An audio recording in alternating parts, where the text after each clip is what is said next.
Okay, good morning to everybody. It's so wonderful to be back. And so amazing to continue the journey with all of you. And I hope everybody had the most wonderful Pesach. Baruch Hashem, we had a very, very beautiful Pesach in all the different places where we were, in the States, and it's incredible to be back in what feels like home, but isn't a home for any of us. Yerushalayim is our home, but we're here doing our best to connect to the spirit of Yerushalayim and the spirit of Eretz Yisrael, the consciousness of Eretz Yisrael, through the teachings of Rabbi Nachman's Chusya Gunaleinu. B'chazei Hashem, the chabura has grown, and everywhere I went, there were people who are listening to the SHIURIM and gaining from taking this journey and exploring this world with us. And it's an incredible privilege to be the core chevra that are sitting at the center of Baruch Hashem, a growing worldwide global chabura of Yidden who are Mevakshe Hashem, who are looking for wisdom and depth and clarity in their hashkafa and in their limud Torah.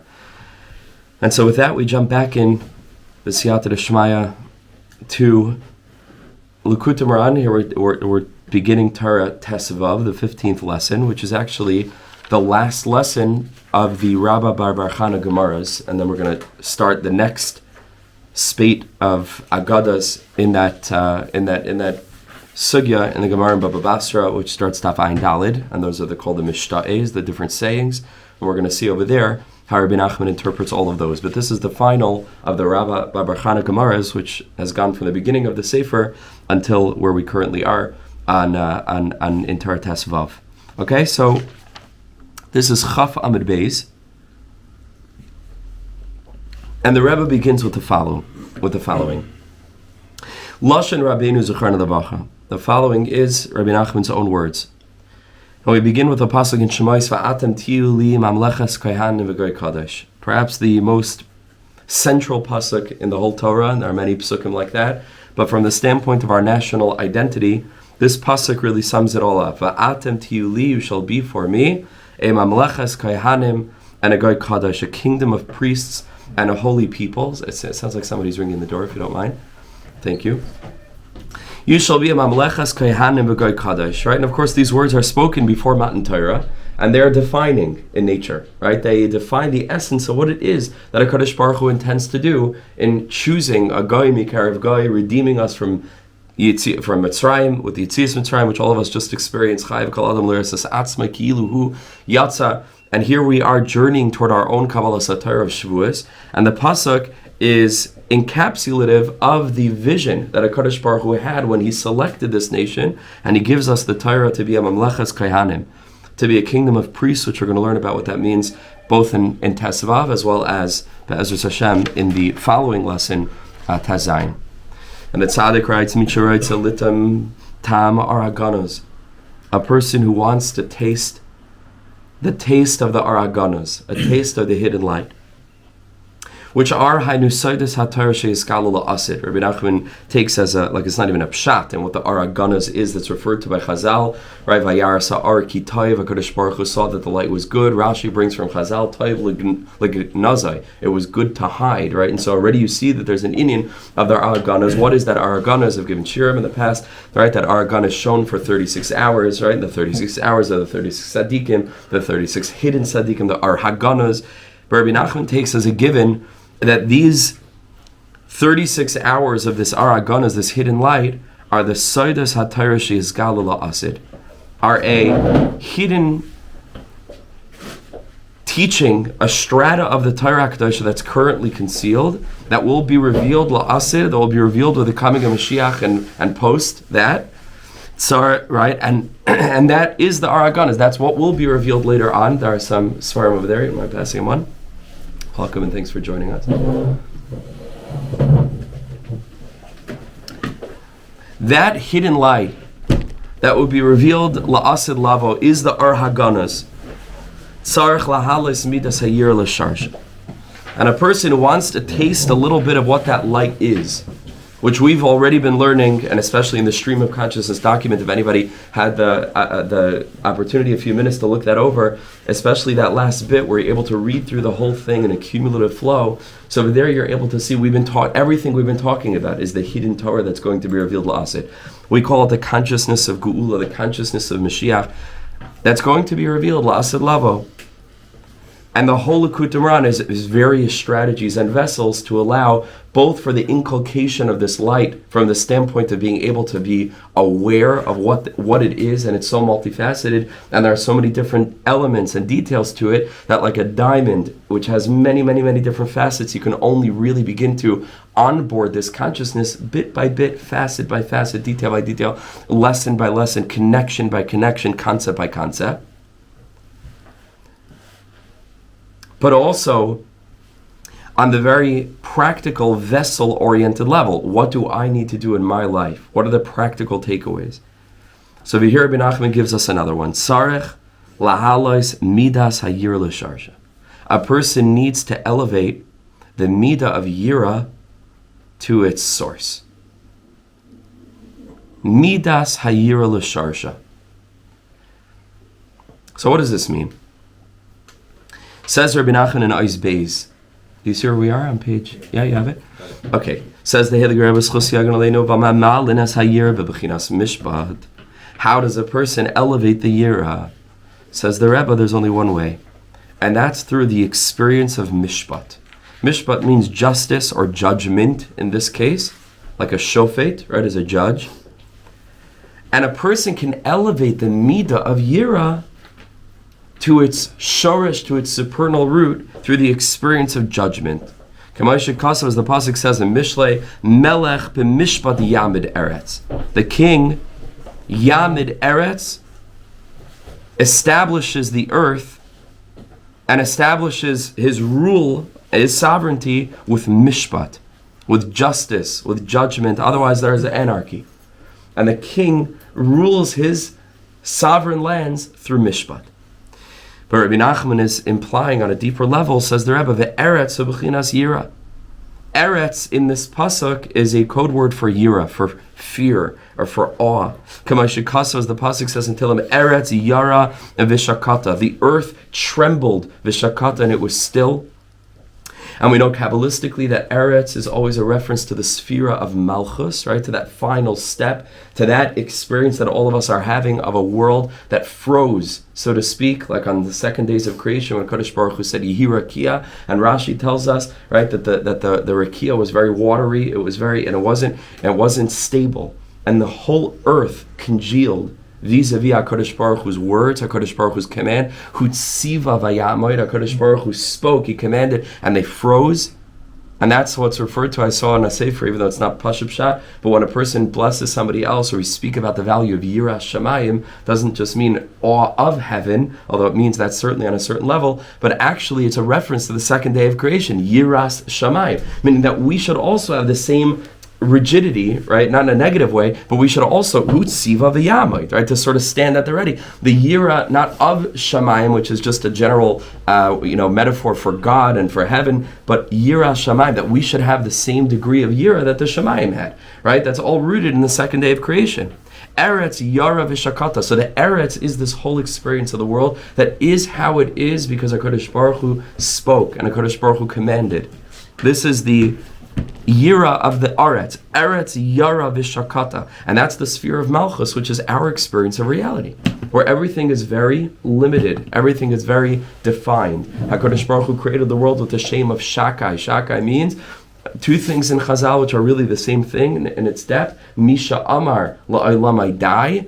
That HaKadosh Baruch Hu said to the world, die, it's enough. And that means that every single aspect of existence, in as much as you're able to refer to it as a specific entity, has edges. Both physical, right, and also conceptual, metaphoric, where I'm able to hair split and I'm able to say, this is not that, because this only goes ad koi, and this only goes until a certain point, and in this is separate from that. And we can delineate different aspects or elements of this world by its limitations. That's Eretz Yara. This whole world is a reflection of the Yira of Hutziva V'Yamad, of everything that exists, how it needs to exist.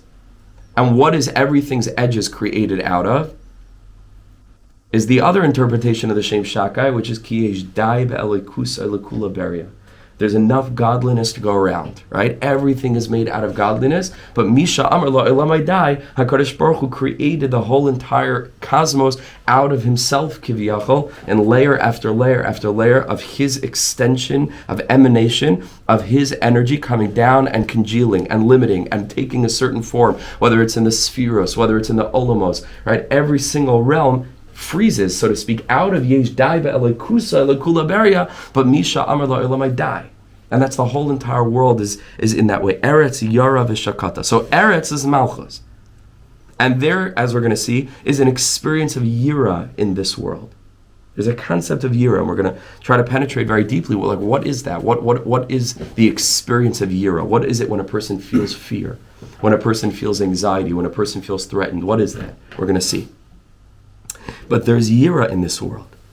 How do I elevate the energy of Yira, which we're seeing here is associated with Malchus? How do I bring it back to its Shirish? Says the Rebbe, go back into the Pasuk, Melech, which is Malchus, b'mishpat yamid eretz. You can elevate Eretz through Mishpat, and that's what we're trying to accomplish. We're trying to reveal how from within the boundaries and the limited experiences of Olam Hazeh, we can somehow tap in, as that's how Rabbi Nachman began the lesson, to the Sodos HaTorah, which is the Ar Haganos, which are going to be Niskal La'asad, which are totally defined by an experience of limitlessness that currently in our consciousness we can't really grasp fully, right? Because we only experience things in a limited, defined way. I am me, and I cannot be anybody else, and that's the same for all of us as we experience life in our own fragmented experience of consciousness, and everything that we interact with is very limited. The whole world will be saturated with that the sort of primordial or primary content of creation, which comes before any form and comes before any taking on of boundaries. So before Misha Amar Lo Elamai Dai is the Yesh Dai Be'elikusa Lekula Beria. You understand? Is the Dai Be'elikus, is the Elikus within, prior to Tzimtzum, right? Or, in relative terms, just one level prior to the level of Tzimtzum that we experience, something a little bit more open, right? And that's always going to be Mitzumtzam in relation to the level beyond that, and beyond that, and beyond that, until you get to a place of Ar Ein Sof.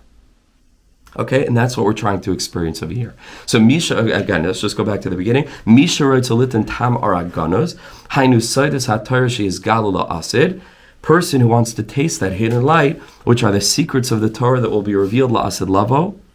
A person needs to find a way to elevate the midah of Yira to its shorish. Uva me malin as a Yira bebechinas mishpat. Says the Rebbe, how does a person accomplish this? Through the aspect of mishpat, and that's the pasuk that we were just speaking about at length. Kamashikos of melech, but I'm just pointing out that that's malchus, melech, b'mishpat yamid eretz.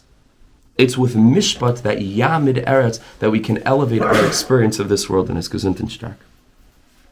The eretz of b'chinas yira, Gesundheit, says the Rebbe, eretz is the aspect of Yira Shemaim, kamashikos of eretz yara. The whole earth is saturated with the midah of gevura, with the midah of din. Hainu, so says the Rebbe, okay, what does it mean practically? Sheyishbait as kol hasakav. That a person should be discerning of his or her own actions, their own dealings. Kamay shekasav, as the pasuk says, yechalkel devarav b'mishpat. That a person should cultivate and sustain everything that they do with mishpat. That before a person speaks, they're asking themselves, what am I saying? How am I saying it? But before a person acts on a higher level, before a person even thinks, even their thoughts are guided, like Rabbi Nachman is going to tell us later on in Likutei Moharan, that there is a way to guide a person's thoughts, just like a horse is guided by its rider. Rabbi Nachman says the same way that a person who's riding the thoughts is able to direct the thoughts in a very, very deep sense, even though usually we identify with our thoughts, we think that that's who we are. Actually, we are not our thoughts. We are above our thoughts, and we have the opportunity to actually guide what we think about, how we think about things. Incredible thing. We're going to learn about that later on in the sefer, Be'ezras Hashem. But Yechalkel Devarav B'mishpat. Hainu, what this means is Sheyishpat v'yadan ba'atzmei kol asakav. That a person should be considering and thinking about the way that they live in this world. There should be a bechina of din. Ubazem, when a person does this, says the tzaddik, Yasser me'alav kol ha'pchadim, v'yala b'chinas yira bara unikia, then all of their fear is removed. And we're going to explain why this is, how this works. And their yira is left bara unikia, is left clear and lucid and clean. V'sishar ach yiras Hashem v'lo yira acheres. And that person will be left with nothing other than the awe of HaKadosh Baruch Hu, as opposed to the pchadim and the fears and anxieties that are so prevalent in today's world, because we live in such a frightening world. We live in a world of such instability, and there's so much fright. There's so much fright. There's so much pachad. Right? So we have like fancier words. We call it anxiety, but it's really fear. People are afraid. So the Rebbe says, how do I fix my fear? So the Rebbe says, Melech b'mishpat yamid eretz. Eretz is fear. Eretz yara v'shakata. Eretz yara. Right? Malchus is associated with fear. How do I elevate that? Yechalkel devarav b'mishpat. By living with a sense of mishpat. I'll just read one more line and then I'll explain a little bit outside. When a person is not in an experience of guarding their actions, of judging, of evaluating, and thinking deeply about the way that we're living, as I done in V'shayften, then a person is putting the task of the judgment onto Lamala, onto HaKadosh Baruch Hu, because Chazal tell us in the Medrash Rabbah and Shayftim ki im ein din lamata, then yesh din lamala. It's going to be one of two ways. Either a person is not overlooking their own experiences and guarding themselves, which HaKadosh Baruch Hu would rather, because Hashem puts the whole of existence into our hands. HaKadosh Baruch Hu literally gives us, in a general sense, how we want this world to look. It literally depends on us. It's not so much a question of where was God during the Holocaust, where was humanity during the Holocaust, where were we? Where is humanity? And it's on us. HaKadosh Baruch Hu put it into our hands, and like we've expressed many times in the past, it can go one way or another. This world could be paradise. It could be a hell that makes Gehenna, pale in comparison. And it's literally in our hands. As the pasuk tells us, Hashemayim Shemayim Hashem, like we say often, Va'aretz Nasan Livnei Adam. Those are very, very powerful words. Va'aretz Nasan Livnei Adam. HaKadosh Baruch Hu Aretz. Exactly. Hashem has given Malchus, right, which is this experience, into our hands, but it's true on a particular level as well.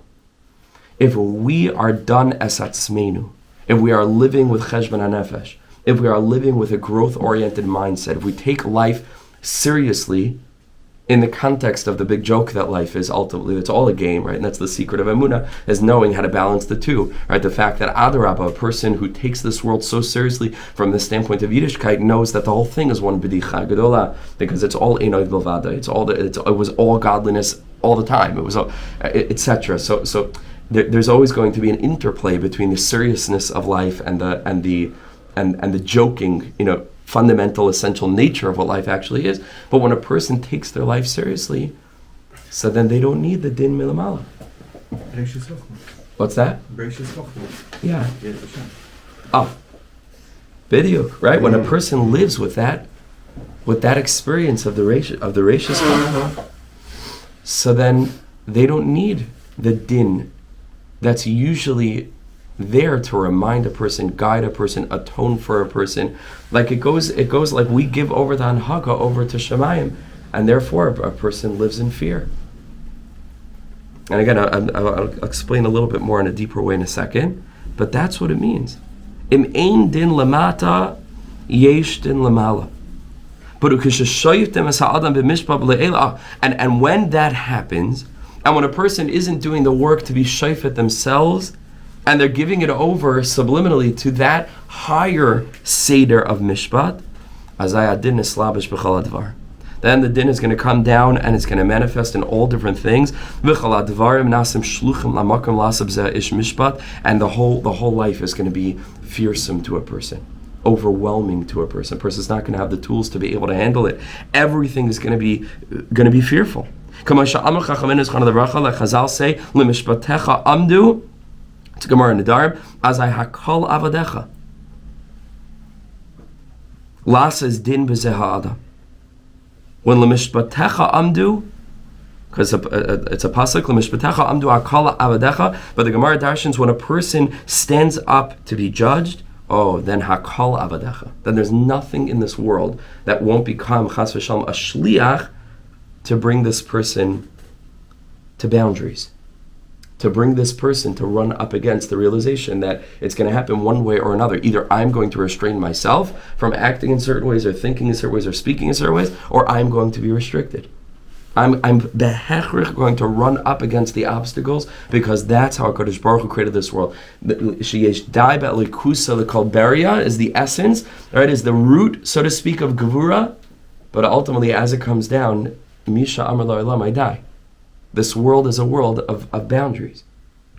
And either we're going to set the boundaries ourselves, or chas v'shalom, a person can come up against the realization that hakol avadecha, that everything in the world is there as another brick wall, as another boundary, as another obstacle. Lasas din chas v'shalom b'zeha adam. Avol k'sheshoifet as atzmai. Then when a person is doing that work to analyze their own actions and to do the work of judging themselves, then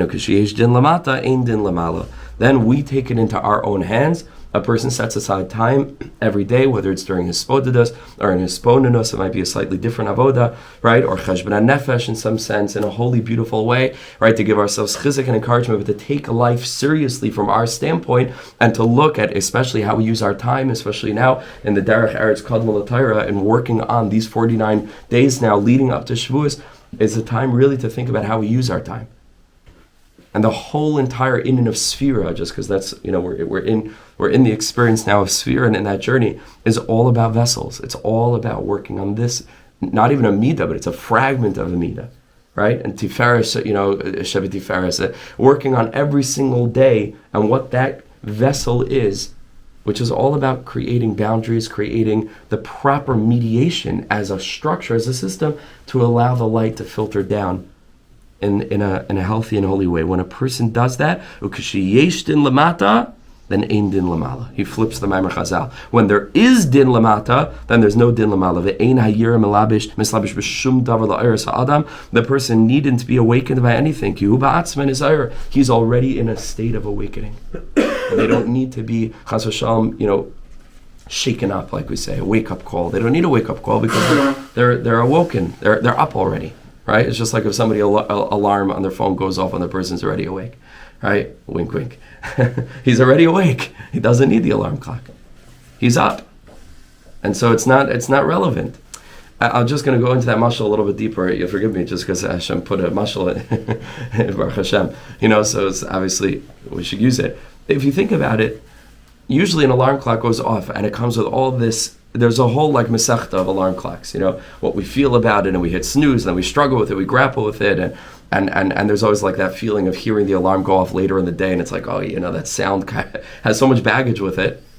But all of that is completely avoided when a person's already awake. The phone rings, Zalo Anyan, I'm up. It's not relevant. And you turn it off and you carry on. It doesn't carry with it the whole. Says the Rebbe, Im yesh din lamata, if there's an alarm clock, that's already went off and the person is up, then ein din lamala. There's no yira. There's no baggage with it.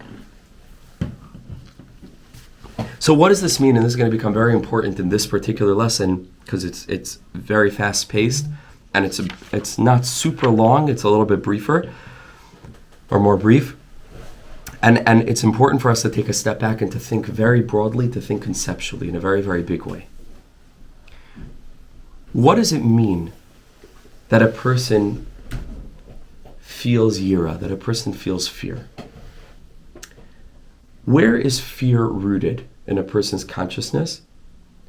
If you think about it deeply, it's a person's concern for self-preservation, right? Is at the core of it. What is the thing people are fearful of most?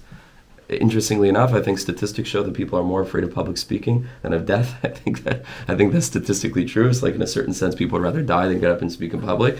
But people are afraid of death, right? That's what people are afraid of. Why are people afraid of of inclement, terrible weather, a tornado? What is it? People are afraid of bodily harm, right? And ultimately, if you bring that line of reasoning down to the core of it, people are afraid to die.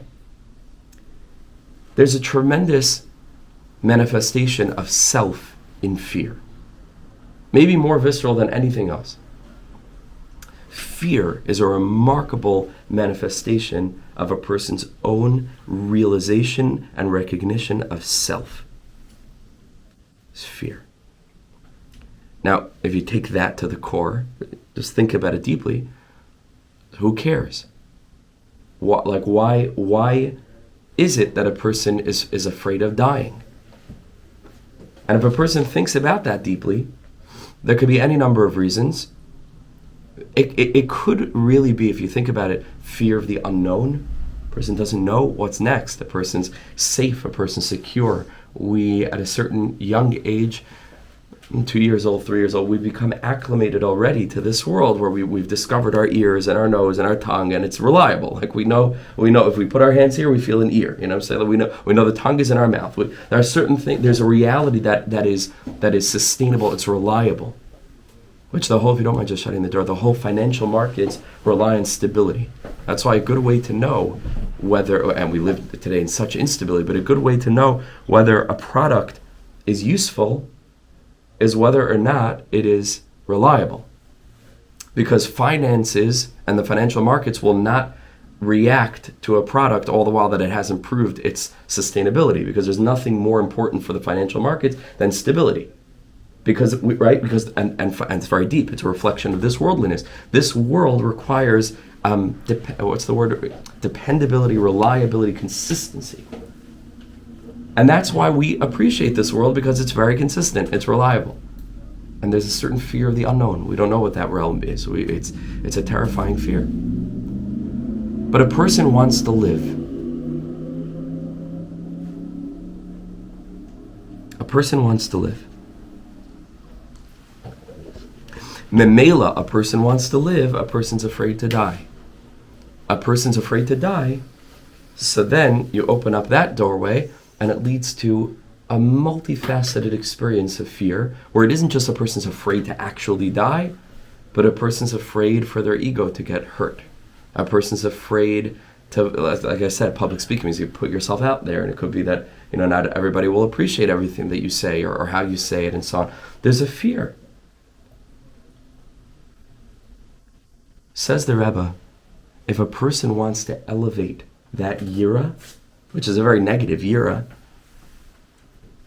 because ultimately in a more expanded sense, we're supposed to see ourselves as ourselves, as just a root of something much bigger, much broader, much deeper. So says the Rebbe, if the whole inyan of fear is a result of self-preservation, which means that a person takes this world very seriously, because this is where we're anchored, then to the degree that a person manages melech b'mishpat yamid eretz, to elevate the eretz, which is eretz yara, which is the yira, and a person elevates it through mishpat, then that's resolved, because you already take this world seriously. Because that's really what it is. It means taking life seriously. It means realizing that life has a purpose. Now, a mindless experience of this, that life has a purpose, is just the experience of living, just to be alive. But that's very mitzumtzam, and just to be alive. So, for what though? And a person's afraid of dying. Why? It's very nebulous. But when a person is able to channel that natural experience of self-preservation, which would seem to connote on some broad level that life matters, right? Even though on a very animalistic, like I'm saying, visceral level, I can't really articulate why it is that life matters. I just know that I don't want to die, right? So that means that I want to live, but I don't really know what it's all about. I don't know what I'm living for. So then when a person puts, HD, like definition, onto that, and a person starts to take life seriously, to realize it isn't just that I don't want to die, but it's that I understand why I'm alive. I understand that life matters. That's why I have a visceral fear of death, because I'm here on a mission. If a person didn't have that, HaKadosh Baruch Hu wouldn't have the human beings populating the world. Likutei Moharan Amud, the pasuk says, Hashem didn't create the world to be empty. He created the world to be settled. HaKadosh Baruch Hu wouldn't have humanity. Everybody would just be checking out the whole time and taking chas v'shalom, just a bus or train trip to the other world. But it's not that way. Why? Because people have a natural a sense for self-preservation. Why is that? Because people want to live. Okay, but why do people want to live? What's next? So the Rebbe is saying, if you think about it in the Ma'amakim, cheshbon hanefesh is the same thing as being afraid. It's just, you understand? It's just a deeper evolution of that very visceral and primal sense to desire to live here, which is what fear really is all about. Says the Rebbe, elevate that into a more advanced doctrine, where it isn't just this, again, general sense of wanting to be alive and not wanting to die, but taking life seriously.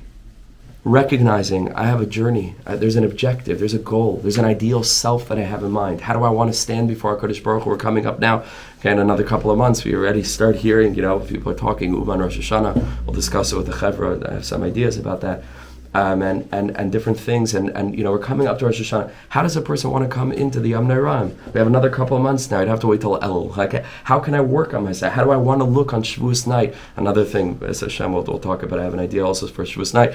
Just agav. But how do I want to look? Like when like I have a goal, and I'm a person. Let's say a person is a person that's shofet atzmo. So then there's nothing to fear.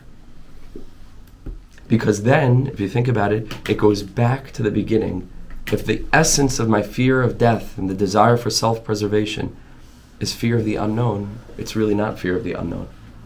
Because I have super visceral clarity, not just in the Bechina, like the Ramchal tells us in Sefer Klalim at the very, very, very back. It's printed in the green volume after Das Tvunas. At the very back, the Ramchal over there says not just enough of Yadata Hayoim, but there's a bechina of Ashivai Salavach. I'm sorry, he doesn't just say there, I'm sorry. No, that's not the connection. He says it's not just about emunah, but the pasuk says v'yadata hayai. You have to know it. A person who knows what they're in this world for, a person who knows where they're supposed to go, where they're supposed to get, and a person who knows that they're doing what they can to ensure that they're going to get there, it resolves the fear. And here I'm bringing it even back to the primal, animalistic, natural sense for self-preservation, where a person is able to say, Hashem nasan Hashem lakach. If I die, I die. But I'm ready to go. Who can say that? I'm ready to go. Imagine if a person lives that way. I'm ready to go. Mi b'chinati, I've done what I need to do. HaKadosh Baruch Hu wants to cut it short. David HaMelech says until him, Al ta'aleini b'chatzi yamai. Don't take me in the middle of my days. We all live and we daven and we bless each other. 120. Somebody told me recently that in Chabad, is it true that they say until 180? Yeah. Do you know the source for that? Fascinating thing. I used to know the source. Someone told me. So okay, why not? Be'ezus Hashem, until 180, and maybe Bila Mavas Lanetzach should live forever. But to live with a consciousness of readiness. The Bechina of the Tzaddikim who had their suitcase by the door ready packed for Mashiach to come. Lo yel b'kisufa kamach, you find in Chazal. Not to come before HaKadosh Baruch Hu with kisa, in this sense it means embarrassment and shame. Not ashamed. Am I perfect? No. Right? A person say 1 second, is a person perfect? A person not perfect. But to be able to say to HaKadosh Baruch Hu, I'm doing what I can to live with cheshbon hanefesh. And that doesn't mean to be an angel. I'm not an angel. But I'm a human being who in my nature, in my teva, is the bechina, because I'm created b'tzelem Elokim, so that's why it's very deep, that in my nature, yesh dai be'elikusi l'kula beria, meaning I am totally undefined and without any boundaries and borders. And if I didn't put boundaries and borders, and I didn't have to run up against the fundamental limitations of either society or some kind of norm or law or legality or whatever, I would be like shivchi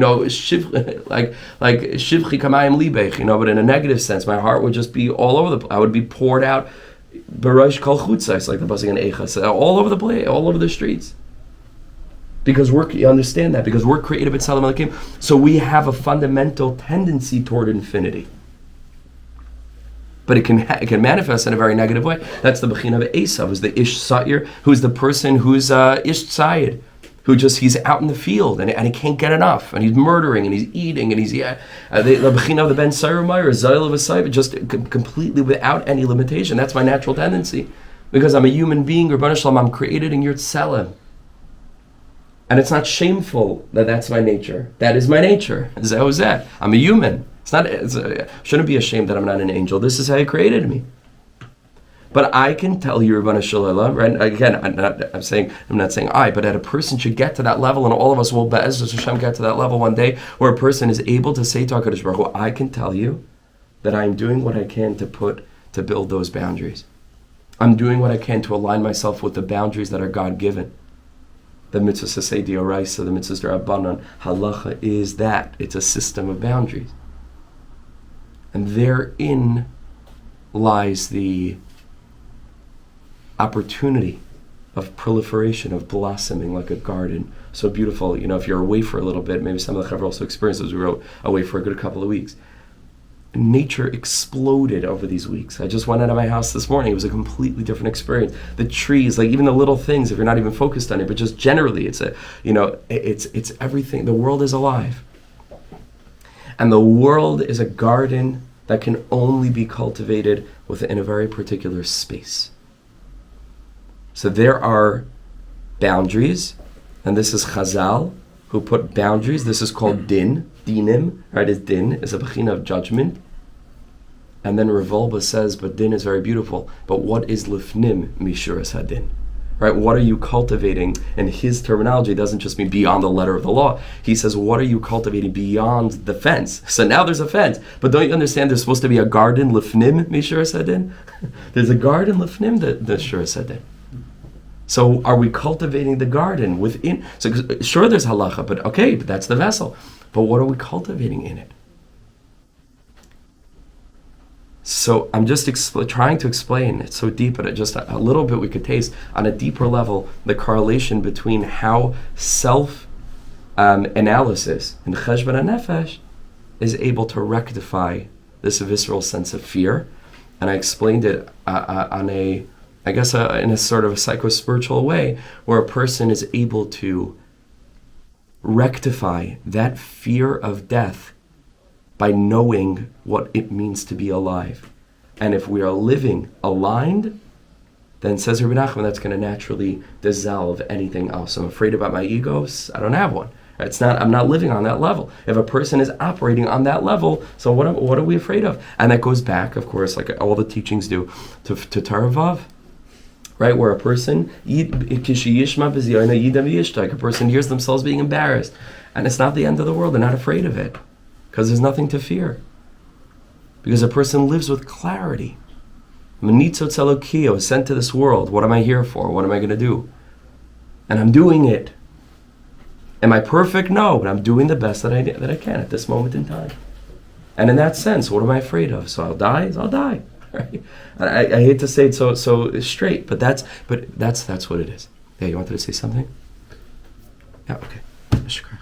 Okay, so here we go. Ki hu ba'atzman isar v'zeu, and this is pshat in the pasuk in Tehillim. V'sam derech, says Chazal. What does it mean to place a path? Say Chazal al tikri sam derech ela sham derech. What does it mean? Sham is a bechina of evaluation. Shuma, to evaluate. Misha sam, or sham rather, are choisa ba'elam hazeh. A person who is judging and evaluating their own path in this world. Sam derech, sham derech. Excuse me. Ainu sheshayfet archaisav, a person who judges their ways, their paths. Kamashikasov, as the pasuk says, ve'ela hamishpatim asher tasim. Right, which is the bechina of the mishpat. Asher tasim is the same drasha, right? Some, right? So tashim, right, is the bechina not just to place, but to judge, to evaluate, and that's mishpat. Eila hamishpatim asher tasim. How are you going to go some derech? How do you evaluate? Through mishpat, through mishpat. And here again, you'd expect this to come out of a musar. Rabbi Nachman is not all peace and love all the time, and it's all that. Rabbi Nachman is giving us very, very clear and defined guidelines here. Musar. Sheshayfet archaisav. So the pasuk says, "Sam derech areinu beyesh elikim." Sam derech, when a person places a path. So the end of that pasuk is, "Erenu," Hashem says, "I will show him the yesha elokim, the salvation of God." So using the Maimer Chazal, that Sam derech actually means Sham derech, that when a person, takes the judgment into their own hands, and there's Yesh din lamata, Sam derech, what does that directly lead to? Yesha elikim. Says the Rebbe, what's Yesha elikim? Zebechinas yira. This is the aspect of yira. Elikim is always the midah of din. So if I want to be saved from Elokim, right, not Yesha Elokim in a certain level means to the salvation of God. But if you think about it in a deeper way, Elokim is the midah of din. And so I want to be saved from Elokim. I want to be living in the R of Yudke Vavke. I want to be basking in the light of Havaya, of Tamu Uru'u Ki Toiv Havaya, of the goodness of HaKadosh Baruch Hu, Toiv Hashem Lakol. So Yesha Elokim, you understand that he's reading it? I want to be saved from Elokim as the midah of din. How do I do that? Says the Rebbe, Sam derech, mishpat. Melech b'mishpat yamid eretz. If I want to elevate my experience of the din-oriented nature of Olam Hazeh, so then Melech b'mishpat yamid eretz. I can elevate the midah of pachad, of anxiety, can elevate it up to its source with mishpat. Melech b'mishpat yamid eretz. Hasam derech, then arenu b'yesha elikim. Zebechinas yira kamashikaz v'selikim yira. Yira Shamayim is always connected to Elokim. Ubechinas Yira Oila me'a klipas and me'a umais al yedei mishpat. And we're saved. We don't need any Hamas. We don't need any reminders from anybody. The Yira that was nitla beish, we have to understand that. In anything fearful, in the fear of financial ruin, in the fear of physical harm, in the fear of anything that a person is afraid of in this world. The only reason that a person had those experiences is because God is trying to communicate with that person. God is trying to get the person to understand life matters. Don't you understand? How's a person going to understand that life matters? They get shaken up. And a person who's living in such a way where ki'ilu, they don't care about this world, all of a sudden when a person is in a life-threatening situation, they realize, they do care very much about this world because they're afraid. And I'm trying to explain, what is the, I'm not sure if I'm communicating, is it clear? What is at the root of that fear? Self-preservation. So this world does matter.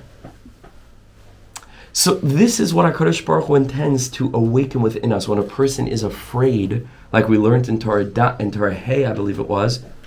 We learned about the thunder, right? You remember? Where the Ra'amim are there, la'afshit akamimiyas shebalev, to get rid of all of the akamimiyas, all the blockages that a person's heart was feeling blockages. Why was a person's heart feeling blockages? Because they weren't awake to the seriousness of life. All of a sudden, a person gets shaken up. They feel fear. That should lead them to think, why am I feeling fear? I'm feeling fear because I want to be here. What does it mean to be here? Because this is just a place. You have to understand, this is just a place. This is just a location. I'm not talking about Kehal Yedidim, this particular room in it. I'm talking about the whole, everything we know, right, that exists in spatial reality. So as like if you've read about super far out galaxies, what the furthest reaches of what humans have been able to detect out there, all of that is just a location. It's not any different than the Olam of Yitzira, the Olam of Bria, and the Olam of Atzilus. There are other locations. This is one location. Why do I want to be in this location? That I feel fear if I feel that that's threatened. HaKadosh Baruch Hu is trying to wake us up. Life does matter. So then what? If a person lives as if life matters, which means that they recognize the necessity for boundaries and guided growth, and a person's checking in with those boundaries. How am I meeting my goals? How am I managing my time? Because time is life. Life is time, right? And so the more that a person manages their time, it means they manage their life. That's the first thing to know about how a person is with their time. You want to know how serious a person is? How are they with their time? People that waste time, it's not just wasting time, because time is life. It means a person doesn't value life. I'm telling you, it's a very, very important indicator for all of us, and myself included, all of us, to reflect on. How am I with my time? Do I allow hours and hours and hours to go by that are stam wasted? And I'm not saying that that time has to be utilized for any particular spiritual expression or anything else, but that it should be with a cheshbon. Is my time mechushban? When I think about a Wednesday, where we're coming down to the month of May, do I know where I am every hour of that day? Is my time with a cheshbon? Have I thought about that? Because if a person thinks about time, they're really thinking about life. That's all life is just time. Because there is 180, and we say we should live forever. There is a moment that all of us are going to leave this world. That moment is set. It's there already. And so, in a certain deep sense, there's a clock that winds down constantly, and every minute on the clock is ticking closer to that time. But it's very abstract. We don't live that way, and maybe there is a part of us that thinks we'll live forever, especially in young children and teenagers and younger people. But it's real. Life matters. Time matters. When a person lives as if life matters, I say as if because it's still in the construct of ultimately it's all enoid milvada, it's all an illusion. But if we live from our perspective, which is the truth, that life matters, says Rabbi Nachman, then you're saved from HaKadosh Baruch Hu needing to show up in klipas and umais ha'olam and different things, ayidei mishpat, because it's the alarm clock that goes off, you're already up. You don't need it. We won't need an October 7th. It's like a crazy thing to even speak that way. Like that was necessary in some sense. How we got the message? We wouldn't need it. There was efficacy. There was some kind of value in that. That was there to wake us up. It was an alarm clock. But if we were up, we don't need it. We're up. If we had achtos, kedebai, and now who knows what's, I almost got like post-COVID vibes, after the first couple of maybe weeks or months, where there was this sense of like this oceanic, like we're all in this together and the whole world is one global community. Like how quickly did that fade? And the achdas of post-October 7th, like how quickly does that fade? What stays? What goes? Scary. But the work is preemptive work. Like that's the ultimate goal, is that should be preemptive work. That we don't need it. And we can change the whole world.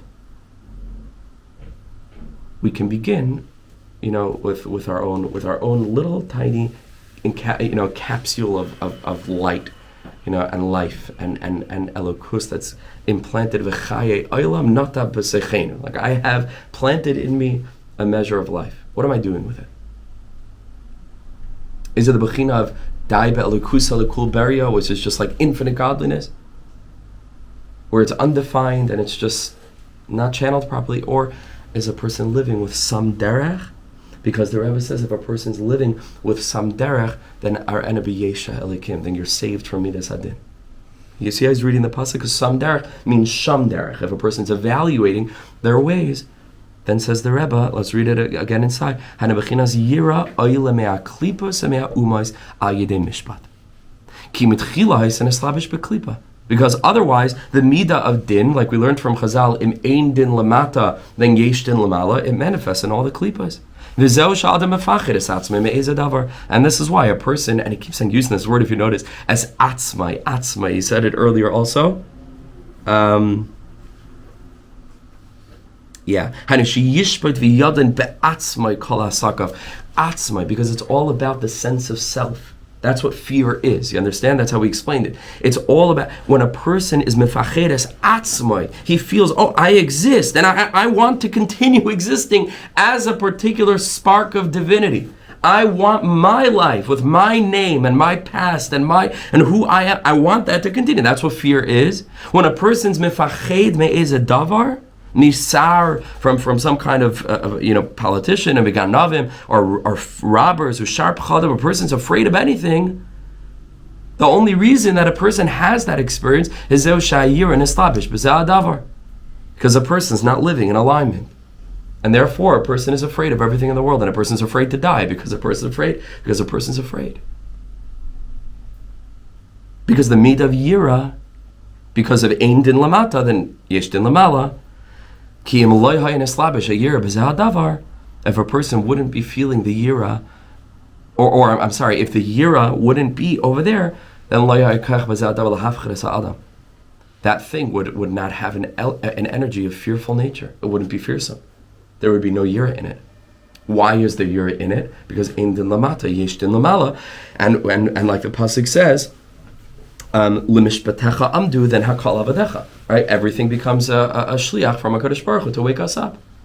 But when a person rectifies the midah of yira by elevating it some derech harena b'yesh elikim, then there's no power in anything to be mefached a person. And a person's able to live calmly, and when a person looks, like I mentioned earlier, in our generation, which Rabbi Jeremy could probably tell us, so many doctors are busy prescribing the whole time medication to people because people really are living with a tremendous amount of anxiety.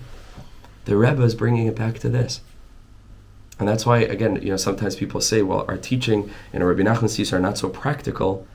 They have remarkably practical hashlachot. The implications of Rabbi Nachman's teachings are remarkably practical because it all comes back to primary, sort of first principle thinking.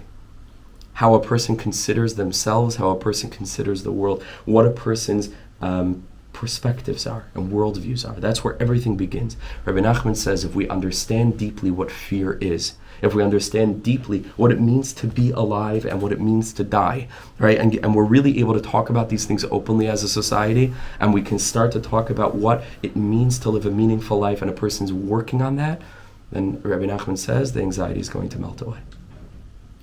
And just to finish off, even though there's a spiritual component to it, or because it's all spiritual energy, so if a person is doing the work of bringing the midah of yira inside of themselves, then they'll be saved from it outside. There's and that's how we try to present the teachings in Likutei Moharan. There's a very logical, deep, psychological connection between the two.